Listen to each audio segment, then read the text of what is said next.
ويظهر النور دائما فجأة علشان يقول للناس لا تخافوا من أحد.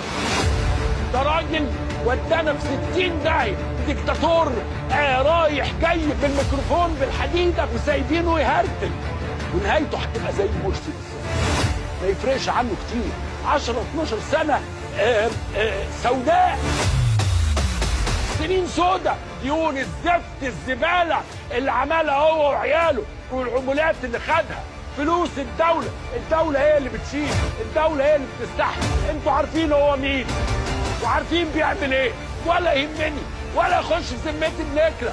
مصر اهم وانا وراه، وشفتوني قبل كده، انتوا عارفيني. مجنون بقى. اي حد يقول لك يا عم ماليش دعوه يا زوزوت، اصل ده ايه؟ ليه مش عايزين تتكلموا؟ ما تتكلموا وتقولوا. مين اللي بيدمر نادي الزمالك؟ هتتسجن تاني يا مرتضى، والزمالك هو اللي هيعيش.